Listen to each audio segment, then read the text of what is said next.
have Vicky as well. Good morning. Good evening. Good evening. Good evening. Old chestnut. Now, how do I go? Where do I do co-host? Anyone know? It's in the participants thing. Go to the participants, go to my name, sign me, superpowers. Okay. No evil laugh after that, Stan? That'll be a super villain. That's a different meeting altogether. Here we go. Stan now has the superpowers of being co-host, just in case my internet drops out for any reason and the meeting can continue. I've had that before where you're hosting and you drop out. It's very embarrassing trying to get back into your own meeting. I was actually on a meeting this afternoon, and we were talking about superheroes. Oh. Who's our superhero? Yep. And who was yours? Mine is actually Wonder Woman or Charlie's Angel, one of the Charlie's Angels. I see Coralie nodding her head. Oh, it has to be Wonder Woman, doesn't it? The big question would be, what's your superpower? Morning, Kate. Oh, we talked about that too. That's so interesting. You brought that up, Stan. What would be mine? Mine I said is because I'm intuitive and I'm an empath. So I think those are my superpowers. Well, you are, aren't you? Yes. I mean, no, of course not. The question wasn't what was it? What are your superpowers? It was what would you like to have superpowers? But those already are. No, the question is, what are your superpowers? Oh, okay. And the question would be, which other superpowers would you like? Yes. I want to be able to fly. I want to be able to like snap my fingers and just like get where I need to go. That's not even fly. That's what is that called? Time travel. Yes. Teleportation. Yes. That'd be cool. Can you imagine no traffic? I just snap my fingers and I'm like, hi, I'm in Australia. You'd miss out the fun of the being on the aircraft, though. I can skip that, thank you. And you'd have no excuses for being late or anything.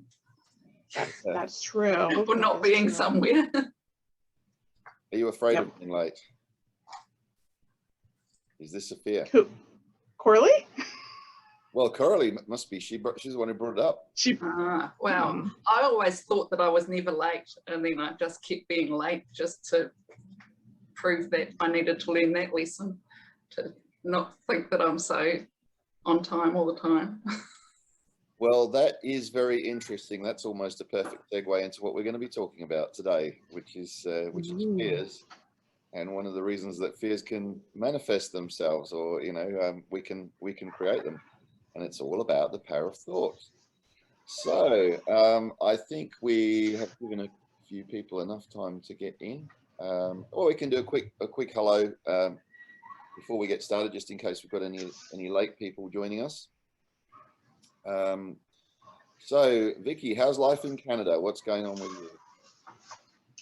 I've been doing a lot of painting. I finished some paintings recently, which I'm excited about. I got a new member. I'm creating my course for the vault, so I'm very excited. I'm kind of busy. Sounds like it. Can't complain. A busy mind keeps all the fears at bay, which we'll be talking about in a little while. So you know what? I think you arrived next. What's going on with your world, Stan? I launched I did my intro to my Pathfinder program, which starts next Tuesday. I had 3 people in it.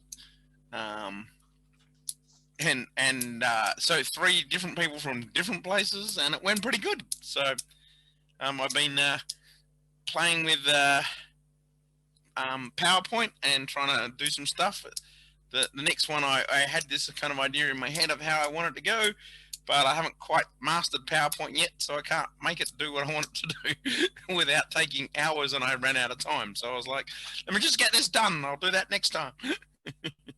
That is one of the challenges, isn't it, with doing courses and things, is learning the technology that goes with it. But I have made some very cool timers for it. And once I've done it once, I could just go copy, put that in the next bit. Oh, you'll be able to teach me some things then. That's good. Awesome. So I think Coralie, was it Coralie? Let's say Coralie. Ladies first, after all, Joe. Coralie, I think you were on next. What's going on with your life in New Zealand? Oh, we just went into level 2. So we're all like, and we're like, no, the rest of the world's like, actually me and Julie were on a call on Wednesday night with Ron, and he's in South Africa, and we're like, oh no, we've gone into level 2, and he's like, we've gone into level 5. Yeah, different perspectives. So hang on, which is the good one? Level 2 is better than So 5? usually we're level 1, which is nothing really. Right. And then we went to level 2, which meant you could only have 100 people at a gathering, and so we were all freaking out. And they've gone to level 5, which is you can't leave your house for any reason. I got confused then because I think they just said in Perth that we've gone to stage 5, but stage 5 is what you'd call level 1 probably. Oh, right, that's quite different. But we haven't had stages. Yeah, but the principle is you're only just in a little bit of restriction, whereas they've got lots of restriction. Yeah. This Australian came over with COVID. Was it Victorian? I'll bet you. Actually, from Sydney. Oh, okay. Well, you know, all these people. They're resisting going into lockdown in Sydney, but with 11 new cases. Yeah. Well. Okay, Joe, how's life in your world? You're in USA. Whereabouts again were you? Is it? I'm Detroit, Michigan area. I'm a little Michigan. north of Detroit. Yeah. Detroit, that's the car city, isn't it? Where they make a lot of cars, or they used to. What's going on are you frozen? I think you're frozen. Yeah, looks like it. Joe, frozen from the other side of the world. It's freezing in Detroit, obviously. You are correct, though. It was the car capital. It's not so much anymore. There we go. Now I see y'all back. Oh. Well, Okay. He literally moved one. We'll come back to Joe in a second. Kate, what's happening whereabouts are you? Hi, morning all. I'm in Queensland, from Victoria, Australia. We are traveling around Australia, me and my 2 kids and the dog, and it's lovely and warm here. Oh, that's nice. So whereabouts in Queensland are you now? Rockhampton. So next stop is Early Beach, and then on to Townsville, and then Cairns. Oh, okay. So you're heading north then? North, yes. Oh, I'm actually currently just in Brisbane on the coast. So I'm at Manly. Oh, nice. Very nice area. It's beautiful there. Yeah, just near, not far from the airport and the harbour. Oh, there's a hot spot there. Yeah. So how long are you travelling for, Kate? There's no real time limit on it. I did lock out 3 to 4 months, but now I've decided to just travel until we're finished, like as far as we want to get and as far as we can get, and just play it a bit more spontaneously and by ear is so much more stress-free, relaxed, and yeah, I can actually handle that. Yeah. So no end date in mind, hey? Sort of, yeah. That's awesome. Well done. And how old are your kids? My boy is 10 and my daughter is 5. Does that mean you need to do homeschooling? Yes, I am. We are registered with Victoria and Australia Homeschoolers. So I'm networked with HEN, which is Homeschooling Network, and Australia organisations. Before we left, I was running a lot of activities myself. I run relaxed homeschooling is what we're called, and we just do a slower pace.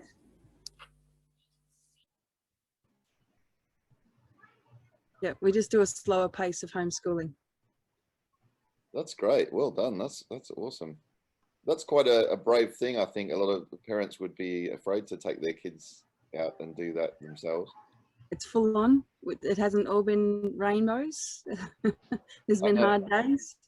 My daughter had was at a, well, she enjoyed it, but then she got to the point where she was sort of at her wit's end when we had the lockdown, and a lot of parents were having to do homeschooling, and she found it all quite stressful. Yeah, we did remote learning, and my son had already learnt all of it, the subjects. We'd already done this assignment on Titanic the year before, and it was just a bit mundane and boring for him. So I just pulled him back out of the remote learning from school, and we did our own learning, because he's that fast paced with different aspects that he'll get really bored quickly. So I have to continuously give him assignments. But presumably he'll be able to make friends with kids on, well, would there be kids on the caravan parks and so on where you're staying? Yes, most definitely. Social's right up the top for myself and our structure. So we make sure that we network, and wherever there's a play organisation or play dates organised in the area, we'll rock up to them. We did Movie World with some friends, and Sea World with another group of people. And every time at the caravan parks, it's like a sunset play time. All the kids run to the play area, the bouncing castles, and the kids get at least an hour a day. Yeah. How cool is that? This could be a whole new a new way of being. I think that you're going to see more and more people doing this, traveling around their own country and taking the kids with them. There are restrictions. So within your state, you can only do it for a year, but there's other avenues you can take with distance education, which is Australia-wide, and there's, you know, country-wide organisations. So, yeah. Oh, very interesting. Okay, Joe, have we got you back? Are you able to speak? I see you turn your picture off, maybe to improve the quality. Yeah, it was kind of fun. My internet cut out just as a little flash and rain started falling. So I don't know what's going on over here, but I'll leave my video off just in case, because yeah, it was odd. No worries. Do you want me to include you on the list for just doing the Noble Goldman principles? Are you happy to do that? Yeah, sure. Okay, so I'll put Vicky as number 1, Stan as number 2, Coralie number 3, Joe number 4, Kate number 5, and I'll go number 6. And I'll just share the screen, bring up the principles so we can get the formalities out of the way. Okay, Vicky. Okay, the purpose of the Mastermind is to learn leadership, build teams, and create multiple sources of income together.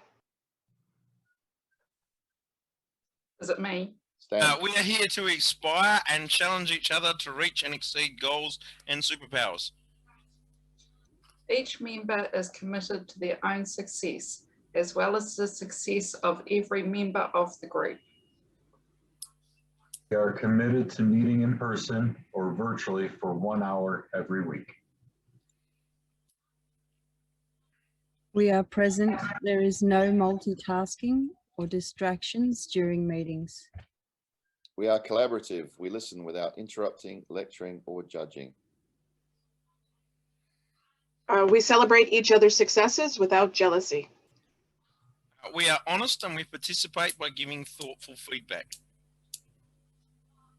We are open and listen to different perspectives without being defensive or offering excuses.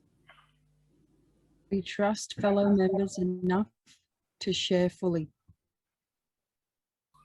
We are focused, but we also think it's important to have fun during meetings.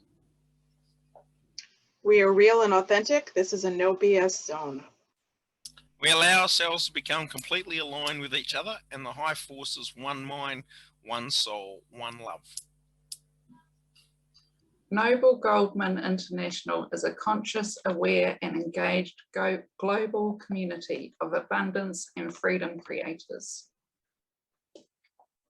Our mission is to create 1 million millionaires who are free from the time for money per diem. We focus on creating multiple streams of income through masterminding, team building, and the effective utilization of the internet-based platforms.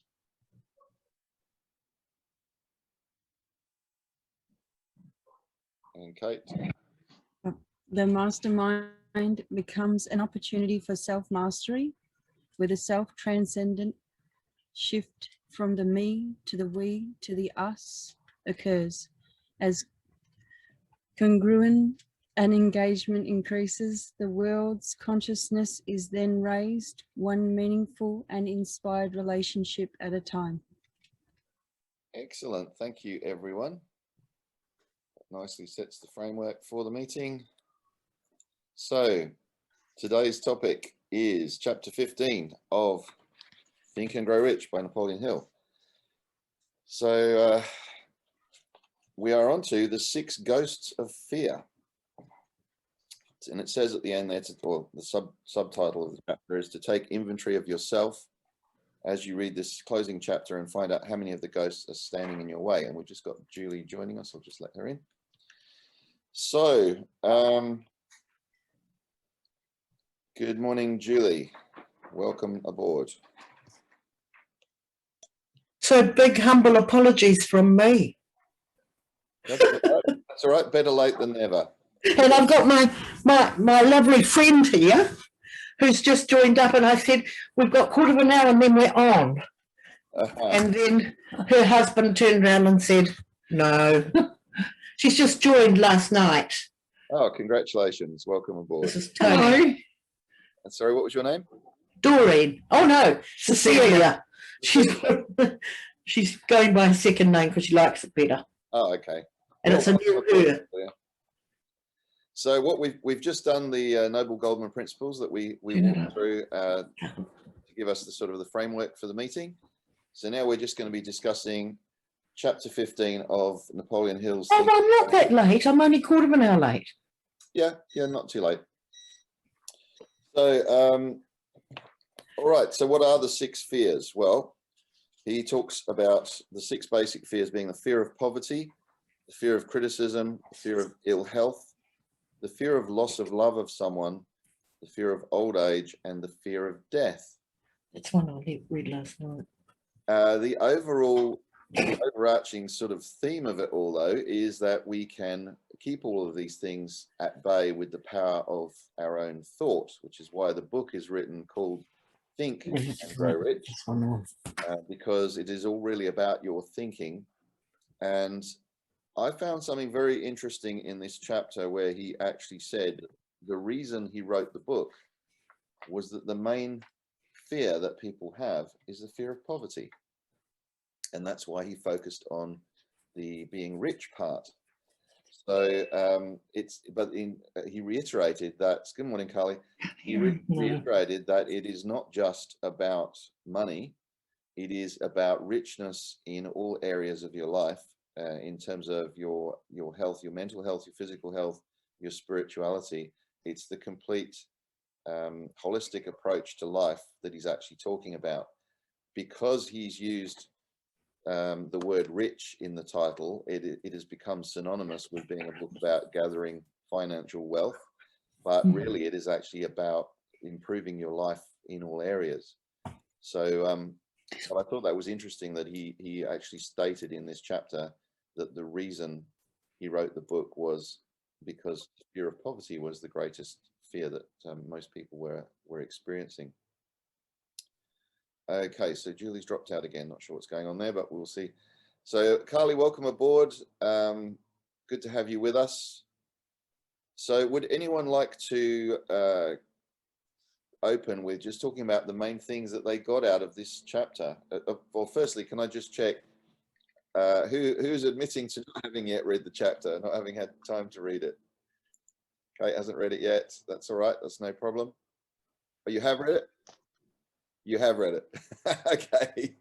I should have asked it that way around. Who has read chapter 15? I take it everyone has. Yep. Okay. No problem if you haven't, but you'll obviously get a greater understanding if you have.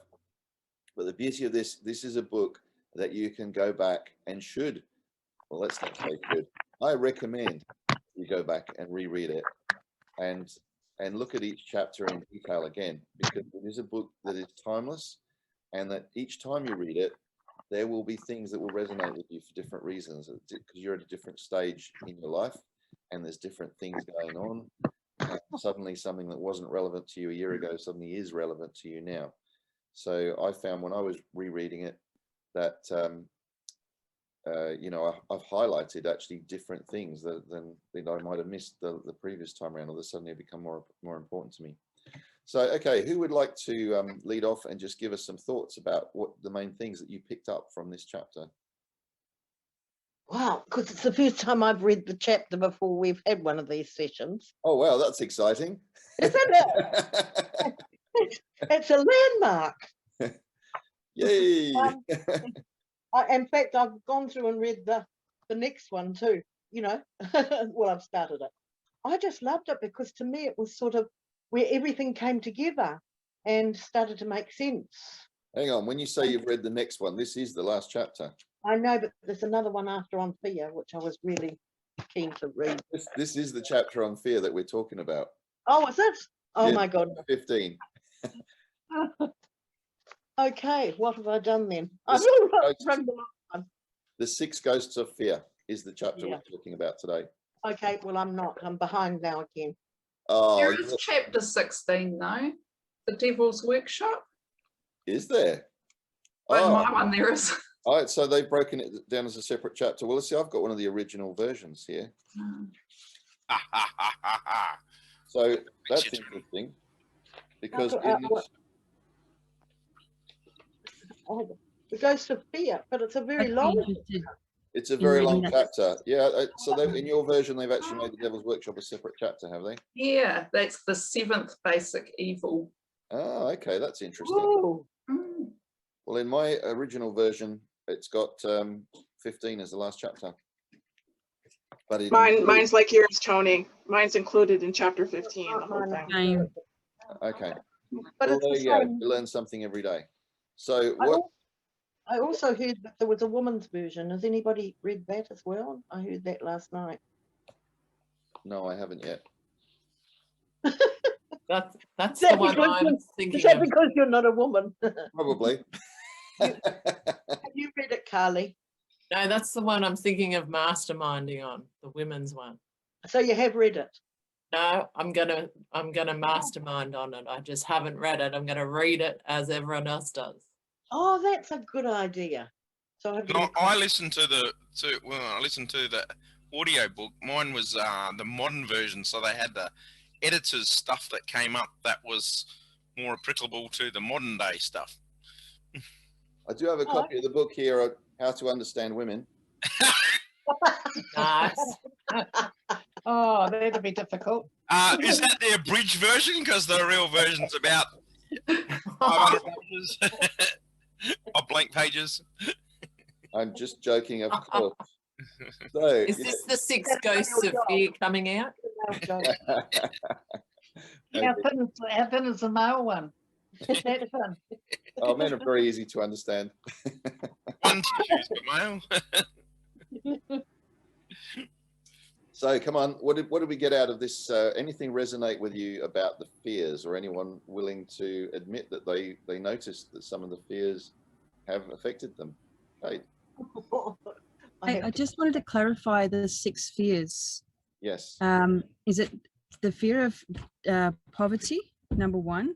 Yep. Or it doesn't really matter what order. The fear of criticism, the Yep. fear of death, the fear of health, and the fear of old age. What ones am I missing? Loss of love of someone. Love, loss of love, and So you've got poverty, criticism, ill health, loss of love of someone, fear of old age, and fear of death. old age. Oh, yep. And fear of So death. that is according to Napoleon Hill. I mean, maybe So- you can add some more. For me, the fear of poverty hit hard because you never really realize if you're in poverty unless you compare yourself. And that was a big thing for me. I didn't realize for many years that I was poor until some of my fancy rich friends told me that I should get my hair done more and things like this. And I laughed because those things were not essential or necessary for me to have. Therefore, it made my rich in health stronger. So I'd rather have health over wealth.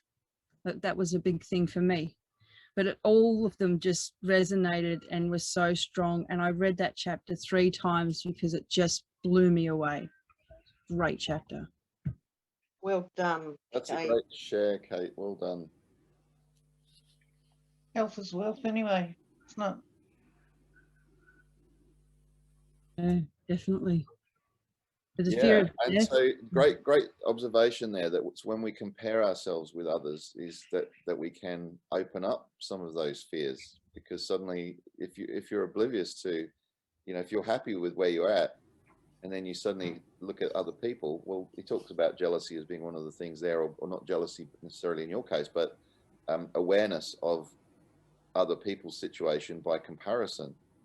Yeah. And the ironic thing, I think it was in this chapter.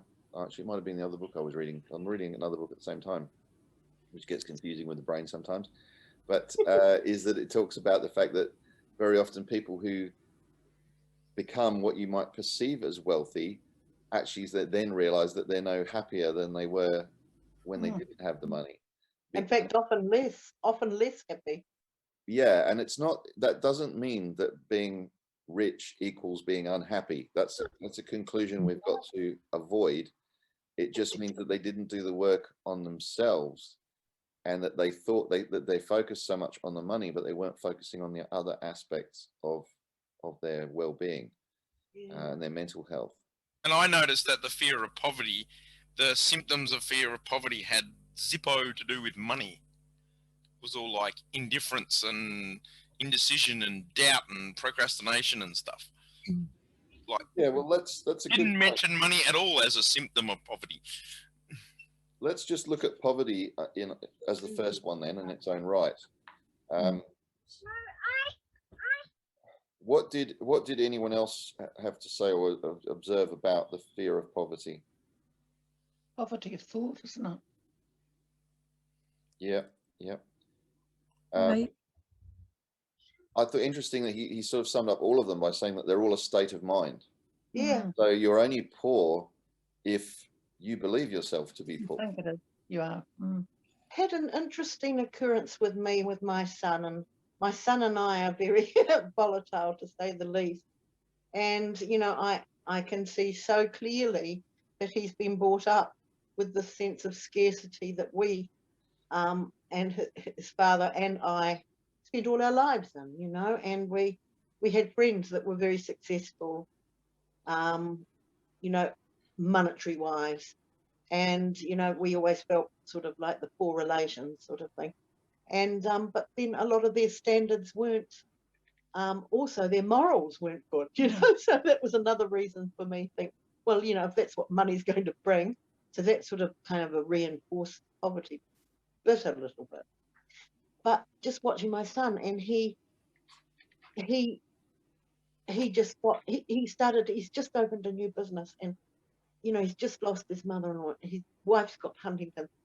Everything is really, really intense for him, and he's really working hard to get out of this cycle, you know, and start something.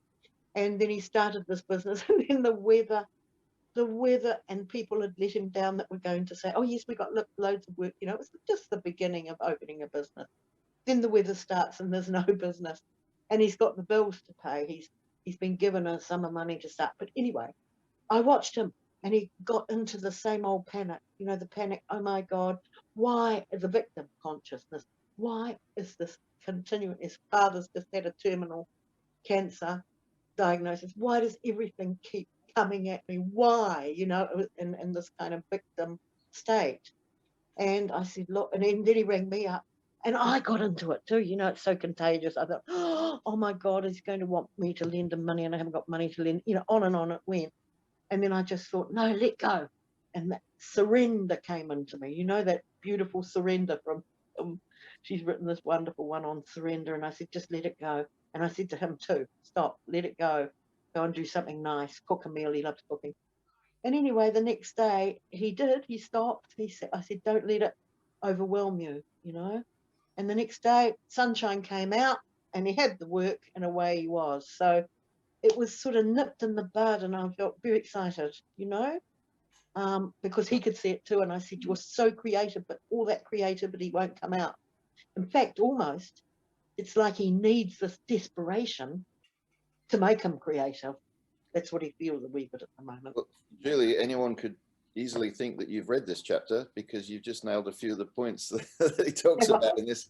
Yeah, is that some of the impact of the different fears, and the loss of creativity is definitely one that kicks in when you get into victim mentality. And also you also talked about the transmission of fear from one person to another, either through thought or through. So I'm really wise, do you think? You're probably wiser than you give yourself credit for, Julie. Oh, definitely am. Yes. But I love the previous chapter, and I was all excited that I'd read it. Well, you're getting there. You're catching up. That's good.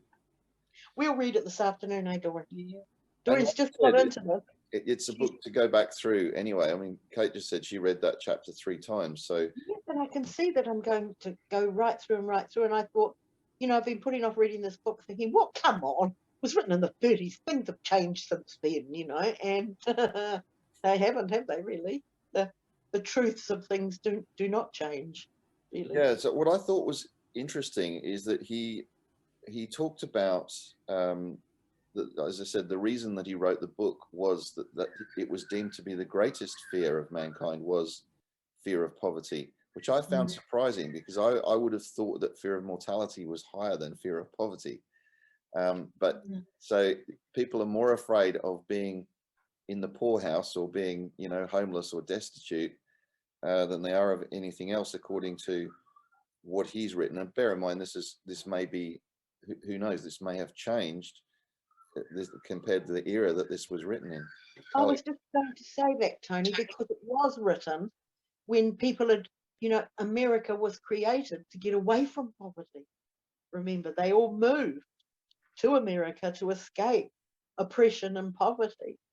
So, to see that, they were heading towards that again would be their greatest fear, maybe. That's a very good point. Yeah. Sorry, Kate had your hand raised. Yeah, what you just said, Tony, made me remember that they were all linked in a sense. And I think he touched on that the fear of poverty was also linked with the fear of illness. So it was like a ripple effect. So the fear of poverty and then becoming unwell, so ill of health, and then the fear of, sorry about the noise in the background. They were all linked, and then fear of death, and then, old age, but also being poor and old age. It was all just connected. They were all connected from the root of poverty. Or death then becomes, poverty, because it's linked in the backwards look from that, if that makes any sense. Yeah, it does make absolute sense. And it makes sense in the fact that as you get older, you become more aware of your own mortality. And as you get older, you start to think, I'm not as strong and fit and able as I was, and I haven't got as much time left. So if you lose your wealth, how do you recover from that? Because you've got less time to do it in. So they are all linked, definitely. And obviously, as we get older, our bodies tend to start to fall apart a little bit as we deteriorate in old age. So the fear of ill health kind of makes sense, and that would also fit in with if I'm not well enough to work, I can't get out there and make the money again. So they are definitely all linked. So it does seem like something that will. Then we've got to be careful that we don't make this a self-fulfilling prophecy here. But it's likely that you will experience more of those fears coming at you as you get older, because you fear the loss of creativity, loss of independence, loss of ability to physically go out and do the work to, restore your position if you suffer a loss or a setback. Carly, did you want to say something? And you're muted, sorry.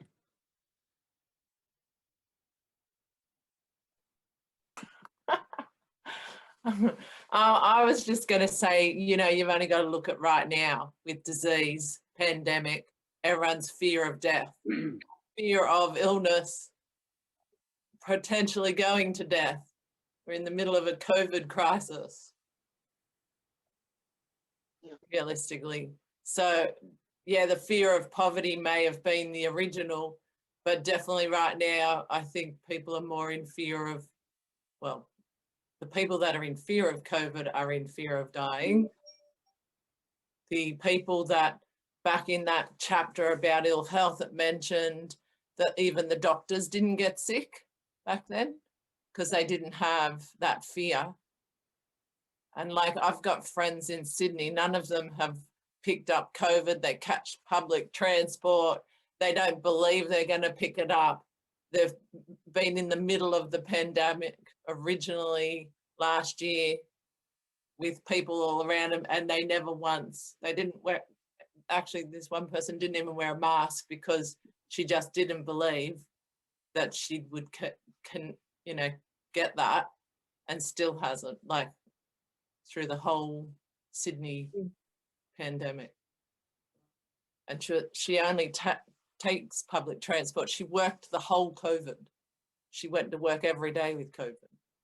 Mm. Well, certainly with ill health, when he goes on to talk about ill health, one of the key things is hypochondria, and he actually said that he quotes a doctor as you know, a leading doctor, whoever that is, a reliable source, obviously, being that 75% of the people that go to the doctor are actually for reasons of hypochondria, imaginary illness, and that quite often they give people you know, sugar pills or whatever to make them think that they're being treated with something. So true. I've experienced that.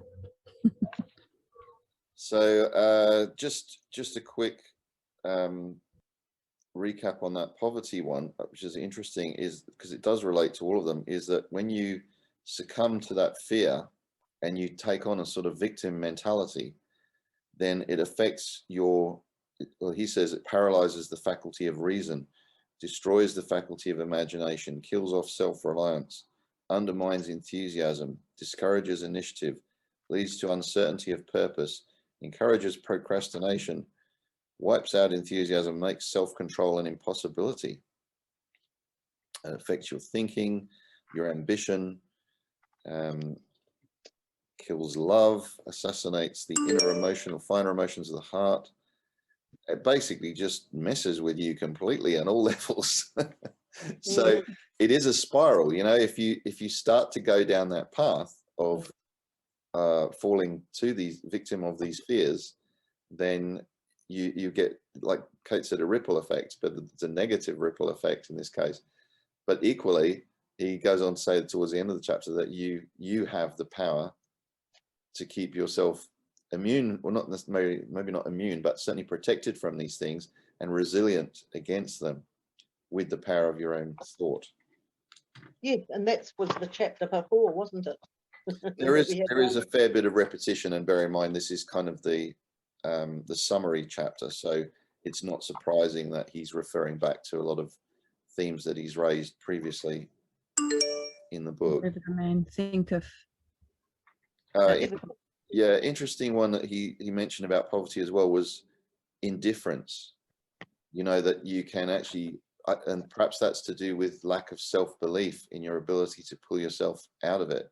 If you sort of run out of ideas and you think, oh, well, I'm just broke and I'm obviously destined to be broke and stay broke, then you don't even care anymore. You get to that point where you just lose the ambition or the drive to try and figure out a way of changing that situation.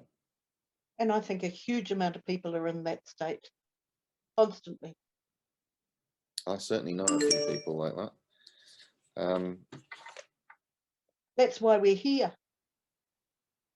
Yeah, I thought this was interesting too, as he said, money is only clamshells or metal discs or scraps of paper, and there are treasures of the heart and soul which money cannot buy. But most people, being broke, are unable to keep this in mind and sustain their spirits. Powerful. Very good. Yeah.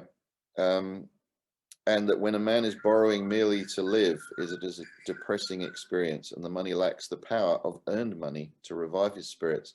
So if people are reliant on handouts, that old thing about, you know, you throw a person a fish and you feed them for a day, teach them how to fish and you feed them for life. If they get into the mentality where all they are worthy of is handouts, and again, it reinforces that sort of victim mentality. Yes, that's what happened with my son, and I wasn't going to do it. You know, it wasn't the right thing to do. He needed to stretch and find his mojo. Yeah. All right, let's move on to the, I think this is a big one too, the fear of criticism. Thoughts on that one, people? Are we all immune to it? Is that what we're all saying? No one's ever experienced it?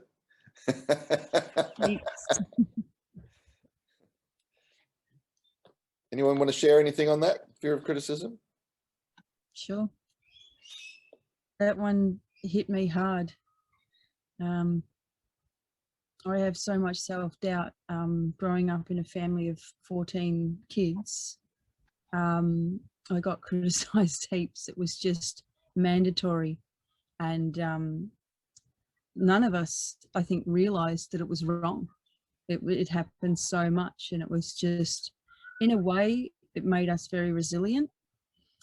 Yet I think in the long run, I was severely damaged, but through psychological help, I've plus through the masterminds and everything that I've got through the classes, it's helped me change my thought patterns. But I have so much self-doubt still, that they say you're your own worst, you know, critic.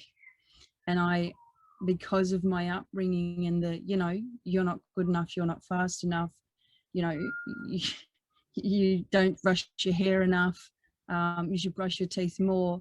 I was constantly criticizing myself as well, because it was just so much given to me from others' opinions that I then just became my worst critic. And still today, some days I'll just go, oh, that doesn't look good enough, or, you know, you should probably do more, or constantly criticizing. Yet it's also determination, or what's the word I'm looking for?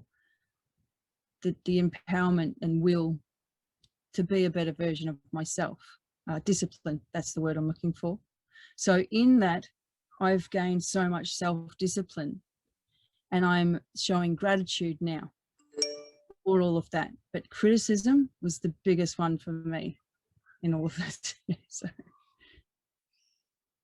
Thanks for sharing that. That's great, and it's great that you've taken that on board. That you're really, you know, aware of it, self-aware, and then working on that. That's tremendous.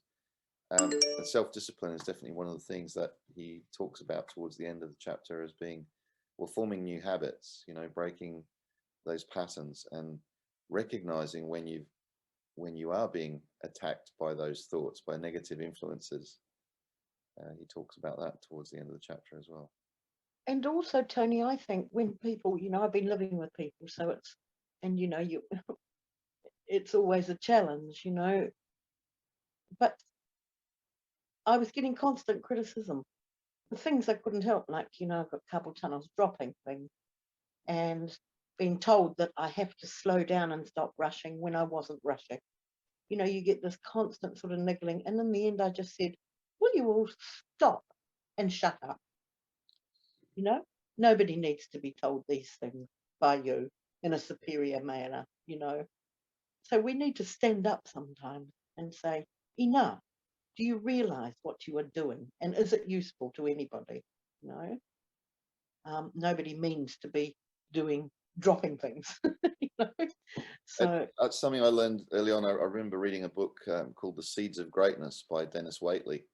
And when my children were very young, and he talked in that about the importance of remembering to praise your children, to tell them how special they are, to keep on, because children's egos are still developing and very fragile still. So an innocent throwaway remark can stick with someone for a lifetime.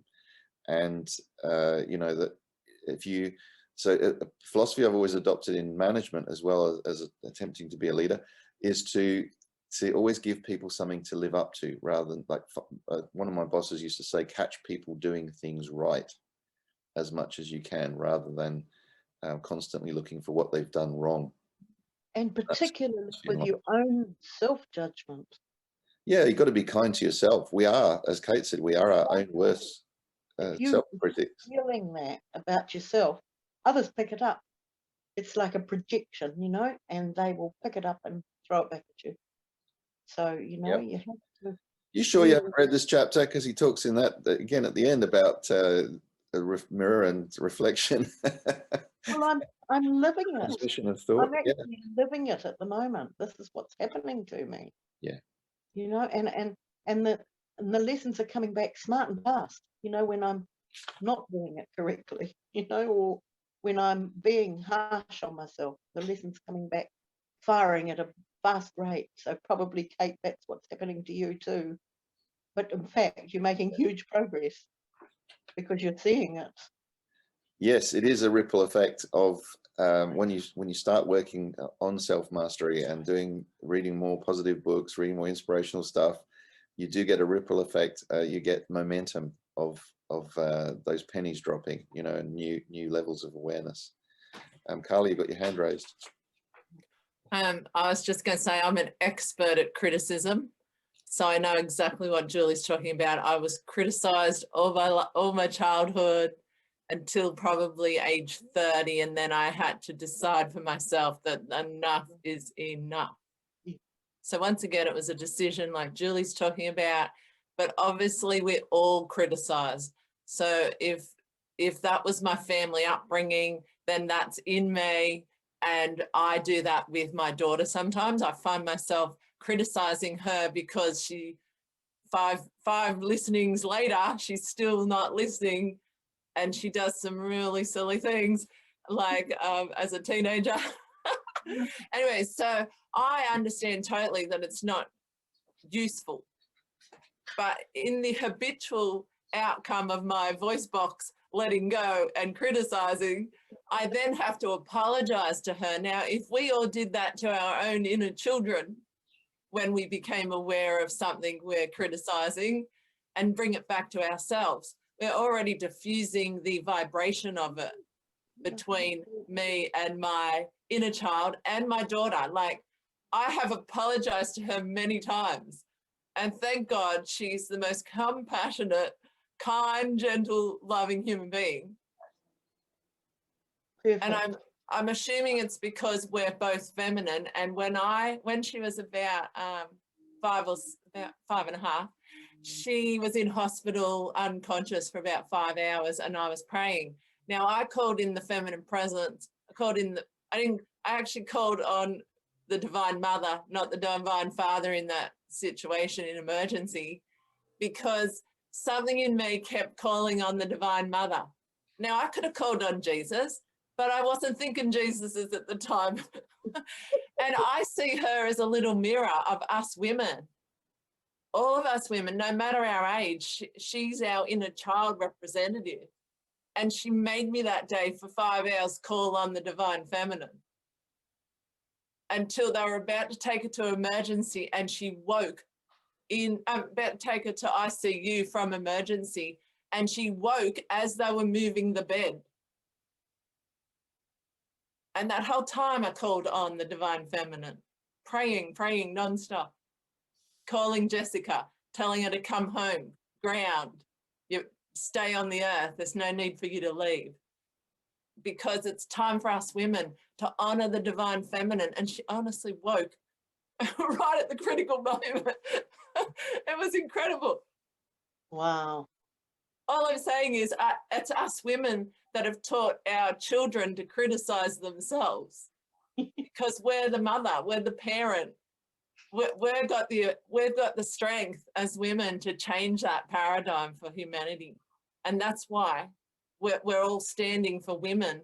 And Noble Goldman, even the men in here are tapping into their yin power and using it to the highest degree. Like Tony and Stan and Joe in my class with me, I know you guys are fully using your yin and yang, like there's no separation, or you wouldn't be in my class with me with what we're diving into. Beautiful. Yeah. So us women have the power to change it, and Julie's doing an awesome job of that. And all she's got, you are, Julie, you already shared what you've been doing with your son. You put the boundary in place, but then at the same time, you're aware of the inner knowing of why the boundary's there. That's half the awareness already, resolving it. And then you're coming back in and sending love to your own inner child, so that when you notice that next time it becomes aware, you're just tapping back in, sharing with your own inner child. The ripple effect of that goes out to your son. He's learning. Thank you. You're helping me to see that, because I don't see it so much. You know, I might be doing it. I don't always see it though. But must be. Well, yeah, you just got to stop criticizing that it's not happening. Because yeah, you're already doing it. You just got to be aware and trust. Yeah, thanks. Oh, that's great. Thanks, Carly. And yes, Julie, everyone can see what you're doing there, and it's been great to be hearing your story as that journey has been progressing. And I think it's been really interesting that all of us, as you're on this journey of self-mastery and self-improvement, you catch yourself more often when you are being critical to yourself.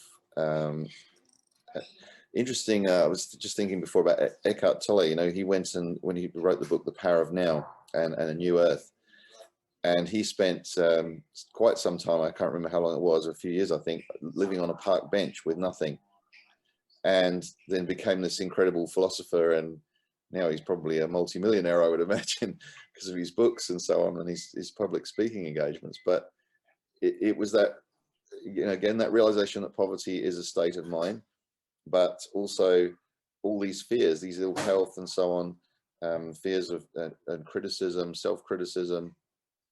When you start to spiral downwards, that can gather momentum. But equally, as you start to spiral upwards and you start becoming self-aware and you start correcting, and so he talks a lot about being the observer of your own voices in your head. And so when you catch yourself being the self-critic, to acknowledge it and go, okay, you know, very often that's perhaps out of trying to keep you safe. But equally, it can be the voices of parents or people that have been maybe at times an unwilling or unaware negative influence because of their criticism of you. But you can catch that little voice and go, oh, hang on a minute, that's not real, that's not true. You know, if, like, for instance, the one about being late, if you go, oh, there you go, I'm always late for things, but that all you're doing then is reinforcing a negative self-belief. But if you can go and start to replace that with, you know, maybe on this occasion circumstances delayed me, whatever, but normally I'm an early person. Normally I'm the one who's there on time and get there early and do things ahead of time, and I'm prepared and organized. So you've got to keep reinforcing the positive self-belief of who you want to become, because this is all about the journey of who we want to become, and the habits to get you there. It's not just what you do, it's who you want to become. Then, you know, you change what you do in order to become that person. Yeah, and isn't it wonderful? It is. Carl, you still got your hand up? Is that a new hand? I wasn't sure. Joe, you're back on the call with us and you've been quiet. Did you have anything to add? I wasn't fully listening. I had taken a phone call. Great news. Friend of mine made it through surgery and she's awake and all that great stuff. So I know when I cut away, we were talking about fears, and you know, it's kind of funny how I was a little worried about everything going on with her, and you know, getting the call that she's good, I had to take it. So I didn't fully catch everything. I did catch a little bit about criticizing self though. I can definitely relate to that. I got many years of experience there. So yeah, definitely I'm going to have to watch the replay so I can fill back in on everything that occurred today. Sure. Okay. Thanks, Joe. Good news for your friend. That's good to hear. Vicky, I thought you might maybe touch something on this one about the fear of loss of love. And, you know, we've talked about the self-critic. And I think that with love, it starts with self-love. If your fear is of loss of love, when it talks about things like jealousy and fault finding and so on, that's because underneath it all, in some way, you feel, I'm not saying you, I'm saying we or whoever feels that they're not enough, you know, in themselves to be able to warrant attracting or retaining a person that you love. And I know you're a specialist in social relationships and so on. Yeah, I've dealt with some of this myself, but I can tell you for definitely the past year that I've been part of NG, I've really worked on myself. And it was a lot of also self-love, like accepting who I was and kind of like getting rid of the naysayers kind of thing. You know, working, I think, in social work and working with clients who've lived through some of the worst times I can think of in history, being a Holocaust survivor. You know, I worked with people who were in Auschwitz for 2 years. I work with people who were on the death march, you know, and when you work with that for 20 years, you kind of lose yourself in the process and you put everybody else ahead of you.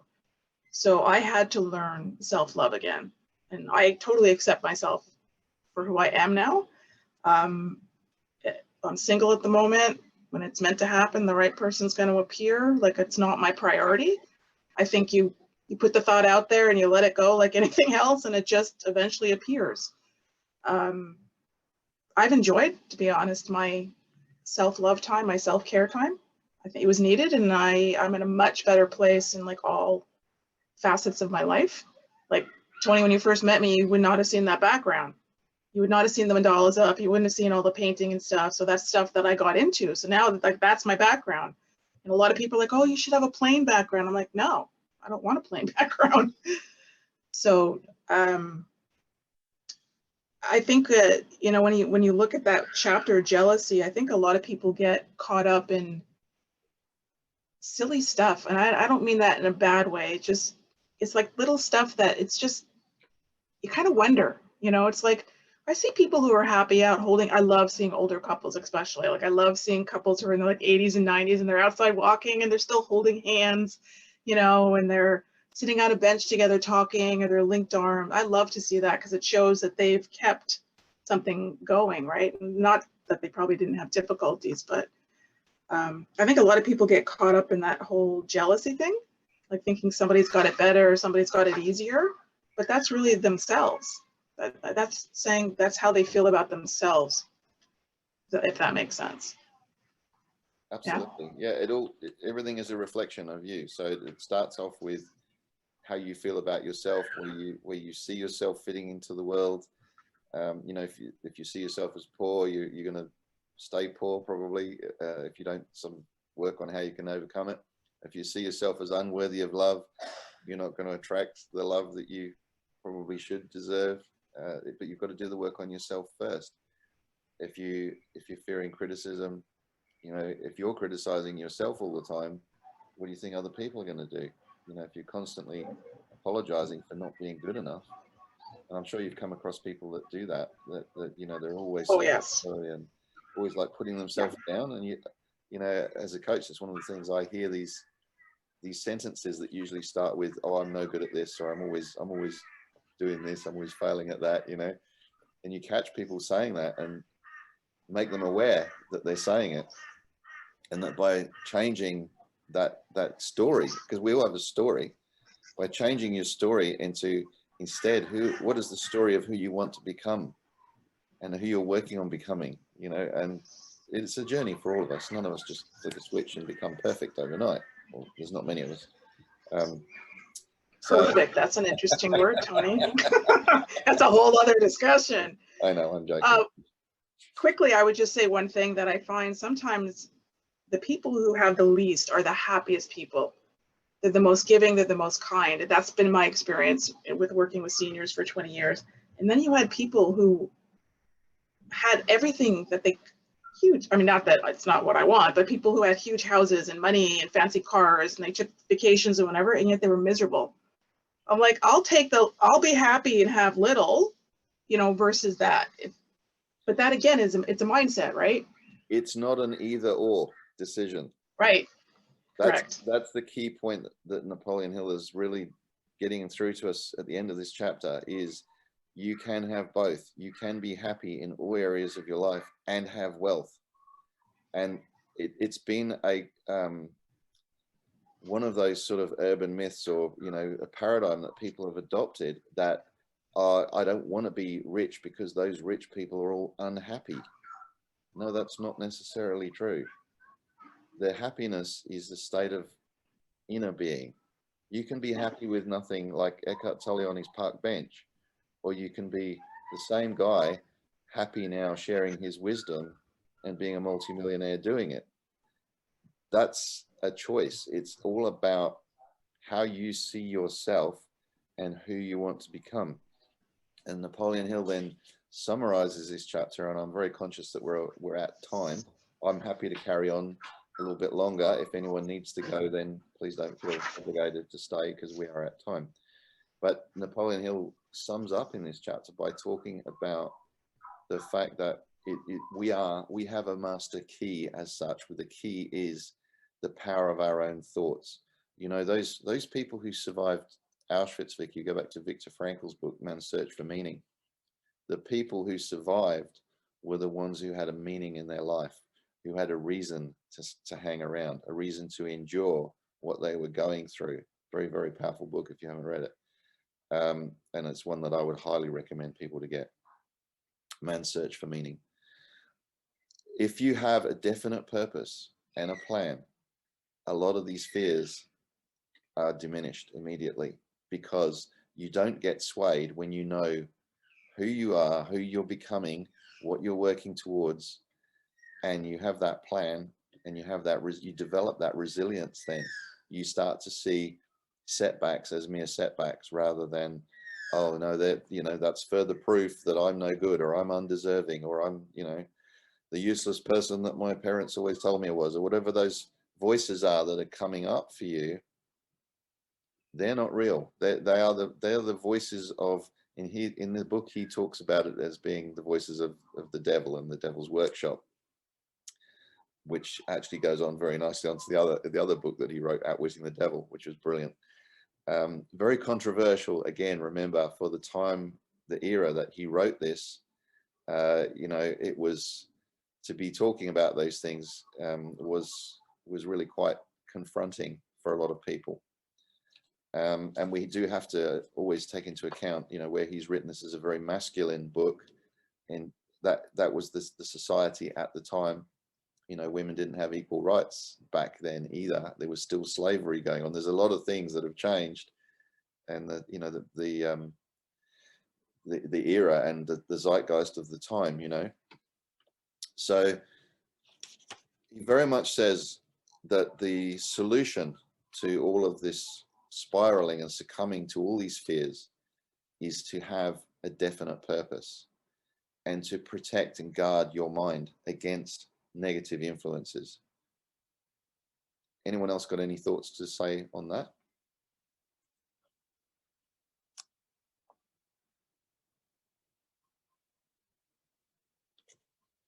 Julia, are you trying to hit yourself? Yes, I was trying to unmute my So with my fingers that drop things all the time. I just agree. I haven't read the chapter, but perhaps I have in a previous life or whatever. Anyway, I just think that's it. I thought Carly put a great comment there in the chat box that that failure is success. You know, just yesterday I'm reading this other book, as I mentioned, and it was a quote from Michael Jordan, and it was about how many times he's lost games, how many times he's missed, you know, the crucial shot in a match where he was given the responsibility of taking that, you know, that last shot of the match that would either decide whether they won or lost. And numerous times he failed, and he said at the end of it, but because the reason he failed so many times is the reason he succeeded. You know, he was willing to take that risk. He was willing to put himself out there. If you're willing to fail, but only see it as a learning experience or a bit of feedback so that you can be better next time. And you see that setback or that temporary defeat as, and this is a Napoleon Hill theme throughout the book, temporary defeat is only that. It is only temporary. It's only permanent if you accept it as permanent.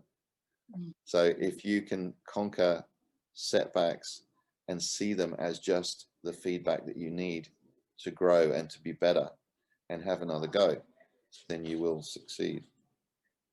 So he says mind control is the result of self-discipline. There's that word again, Kate, discipline, self-discipline and habit.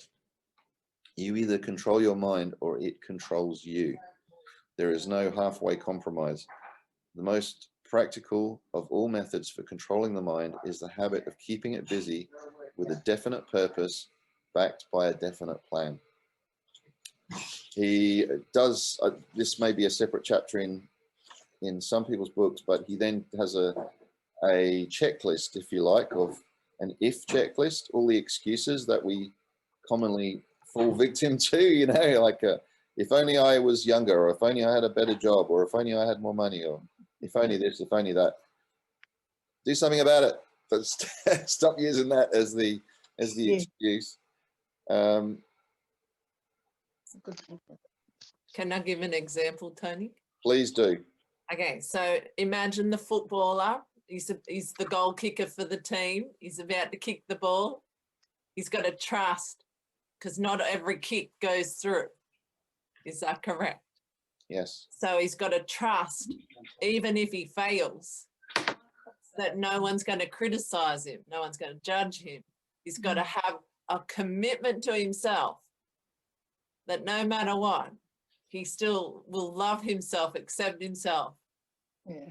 And the next kick he'll get, like he's already got his decision onto the next one. Yeah, I've got a great example of that, Carly. That's such a good point. I'm a soccer fan, as probably some of you know, and my team is Manchester United. And we recently were in a cup final, and the game was a draw at the end, so it went to a penalty shootout. And that's where, you know, one member of the team goes to take the penalty kick, and the goalkeeper has to try and save it. And each team in turn takes a turn to have a shot, you know. And it got past, it starts off as the best of 5, but both teams converted all 5 goals.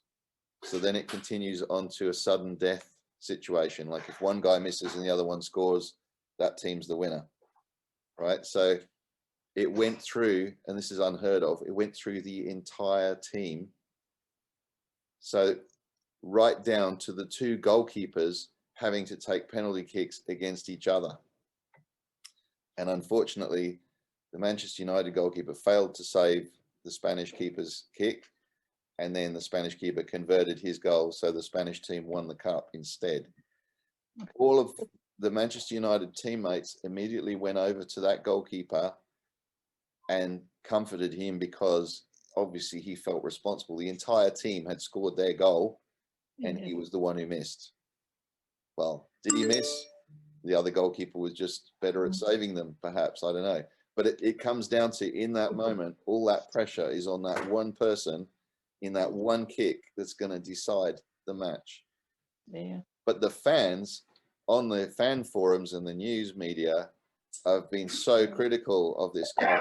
Not only did he fail to save any of the goals, but then he missed his own kick himself. So he would have had a barrage of social media criticism. And I mean, I just hope he didn't read all the rubbish that was in the newspapers and so on. But he was blamed for them losing the competition. And yet it wasn't just the result of that one kick. You know, there's all the times where one of the players could have scored in open play and didn't. You know, it came down to that moment, but in reality it wasn't. It was about all the decisions and all the kicks and all the tackles and everything that went on through that whole match from start to finish. And yet the fans all go, but he missed that kick. Yeah. Yeah, and it still comes back to your willpower, because even with the fans, that the man that missed the last kick, the goalkeeper, he could have had an internal going, oh shit, crap, blah, blah, blah, talk going on, criticizing. The fans just became the mirror. Yeah.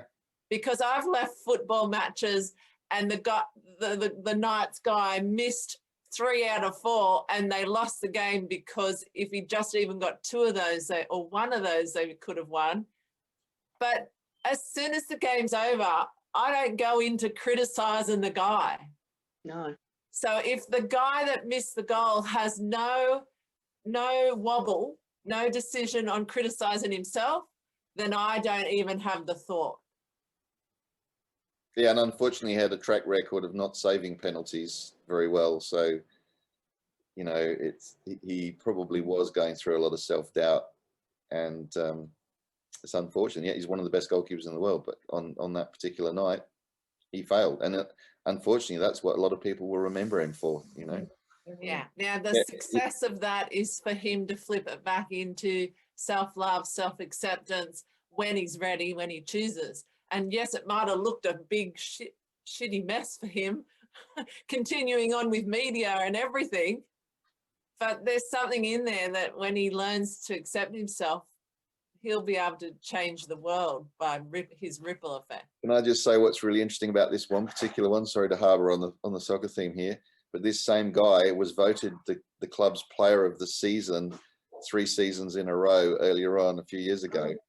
So he was the saviour of our team many times, where he would pull off incredible saves, so much so that all the players voted him as the team's player of the season. But he's only human, isn't he? How quickly they forget. They do. Fans are very fickle. So just to conclude today, there's a couple of quotes right at the end that I'd just like to share. One was from Plato, and he said he had this, this is in Napoleon Hill's final chapter: the first and best victory is to conquer self.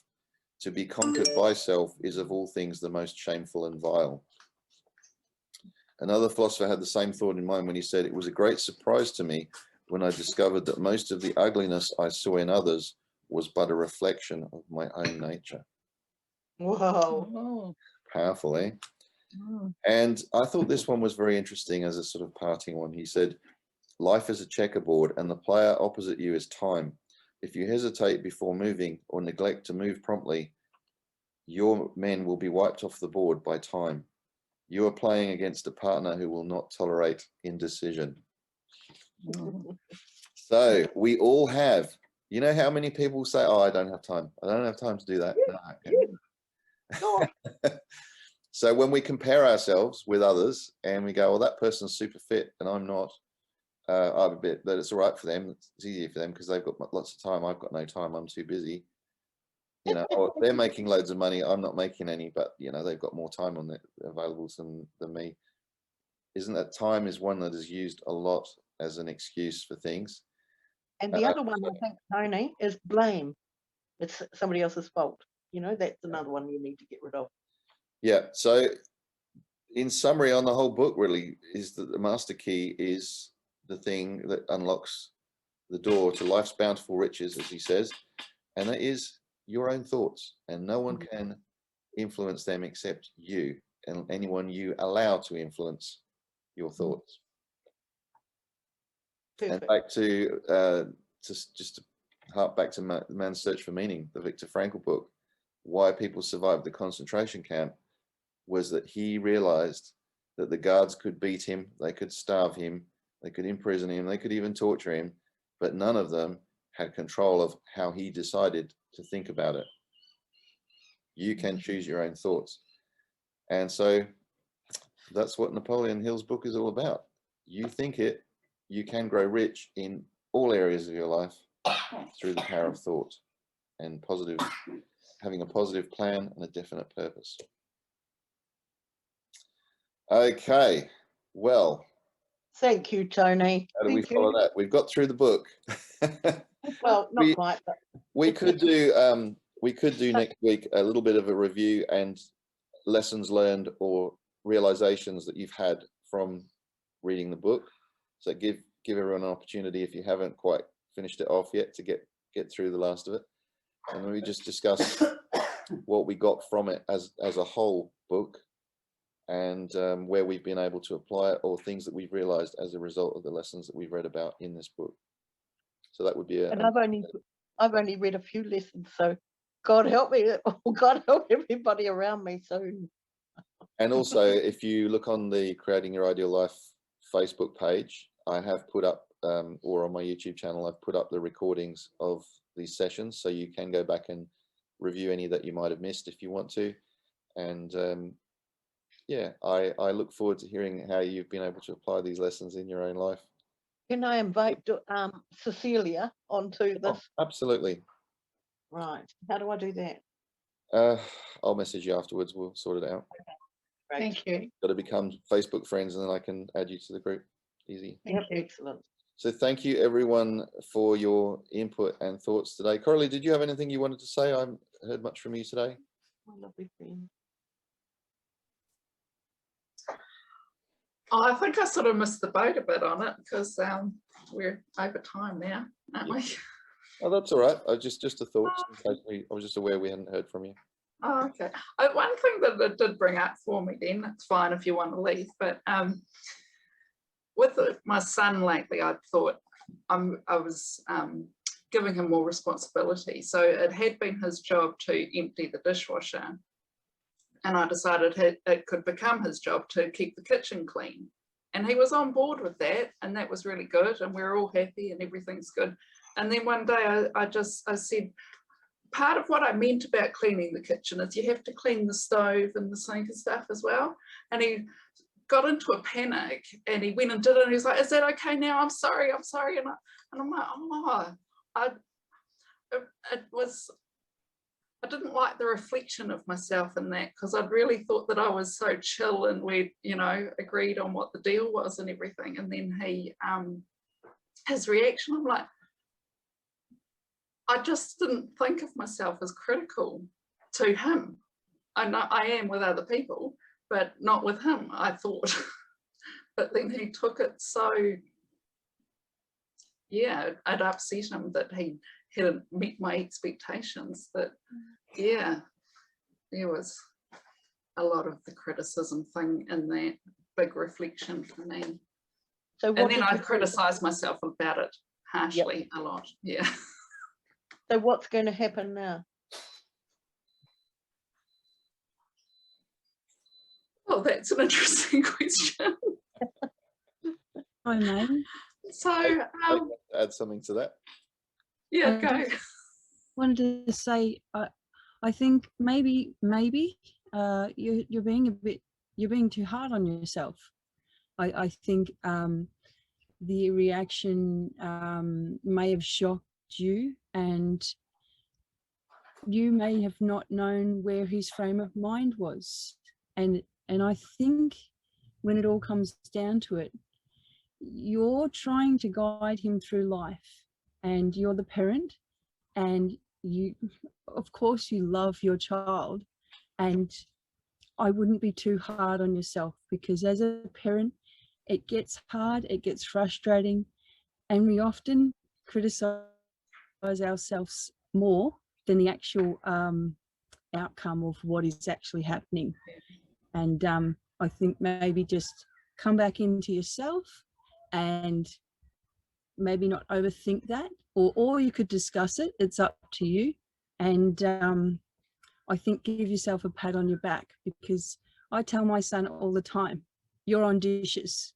No, that's not how you do it. You empty the bucket first. And he's like, righto, yep, right, mum, yep, I mucked up. And I'm like, no, it's not about mucking up, it's about learning.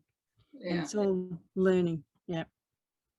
But you're doing good. That's a great share, Kate, and thanks so much, Coralie, for bringing that up. I think we better wrap it up now because we are on time. Just one last thought then on that is to examine your intention. So in any situation, look first at what is your intent, and if your intent is pure and from the heart, then you're on the right track. And then, you know, if you're criticizing yourself, look back and go, well, what was my intention in all that? So you've got a good intent there, and you're trying to do the right thing. There is no there's no perfect person out there, and there's no perfect parent either. We're all but we're all perfect. At the same time, we all are perfect as we are. That's how we're meant to be at that point. So we're meant to learn the next lesson. That's another deep philosophical level there. Well done, Julie.